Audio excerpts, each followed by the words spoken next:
Time now for your forewarned weather with Cedric Haynes. Hey, let's talk about that weather and that pretty sunset right there, too. Cedric, tell us about it. It's a beautiful night. It is a beautiful. It's like a little watercolor painting, I like to say, right? But except for this is real, folks. No filters involved here. Thanks, Meg Roberts, for sending this in. And you can see we had a mixture of blue sky, some of these high clouds that we're trying to build in, and then those high clouds led for a beautiful sunset with that beautiful, vibrant orange shade that we love to see here. You can see the same story sent in from Mike a little earlier. This is showing it between the trees there. That sun setting there. Again, notice the blue skies, and then as you get a little farther off in the distance, some of those high clouds, a sign that we do have some changes about to move in. But overall, a pretty nice Wednesday across most of the Beehive State. All right, let's get you to your temperatures. You can see 20s are now pretty widespread across the area tonight. 23 in Logan, 27 in Ogden and Salt Lake City. We're down to 29 now in Provo, 34 in Milford, 28 in Delta. So these temperatures are dropping despite some cloud cover building in. So I put about 27 there for Salt Lake City with these clouds and the cold conditions. It will either probably hover there. We may drop off another degree or two, but eventually we should kind of see things leveling out. But it is going to be a chilly start tomorrow morning. Most of us in the 20s. Some of us in the teens, though, especially as you get over towards the eastern parts of the state.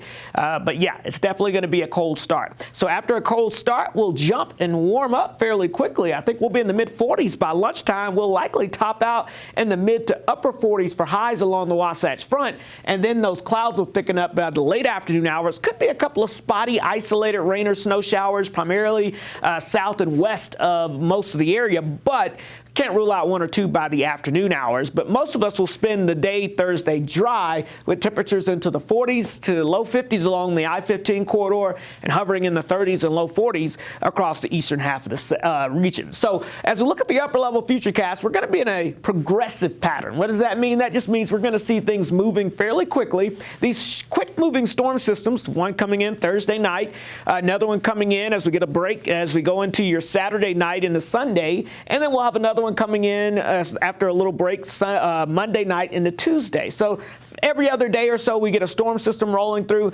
When they move this fast, when you have a pattern that's moving this fast, none of these systems have enough time to really slow down, dig deeper, or pull up a lot of moisture. So therefore, they're pretty moisture starved when they move through. But some of these could still bring us a little bit of precipitation. Let's talk about the first one, and that's the main one we'll focus on for tonight. And you can see it looks impressive coming in on the west coast tomorrow, but by the time it gets here tomorrow afternoon, a couple of sprinkles or isolated showers across the far western half of the state. And then notice as we get into the evening hours tomorrow, we could see some scattered snow showers, primarily across central and southern sections of the state, maybe eventually drifting up towards the Wasatch Back and the Wasatch Front, but not a lot of moisture. Now, the best chance of seeing, I guess you could say, the most widespread light snow that's going to be out there, because this system is going to be fairly light, is going to be right around the Friday morning commute, 6 a.m. or so. We could have some light snow up and down the I-15 corridor and over into the Wasatch Back as well, and then that'll fade out by the time we get towards lunchtime,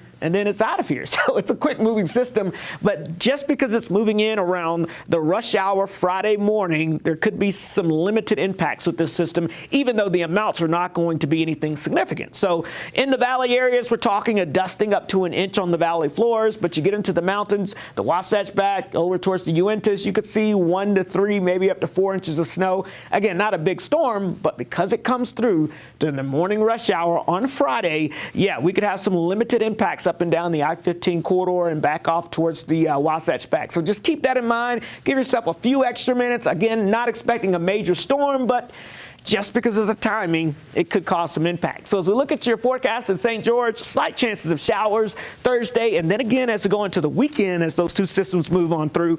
But notice in the Wasatch Front now, that's a different story. Again, Thursday night into Friday morning, Friday morning's commute. We'll watch it, and then again this weekend potentially. Yeah, right. So something. Not a lot, but something. Something. Yeah, something. Something to watch out for.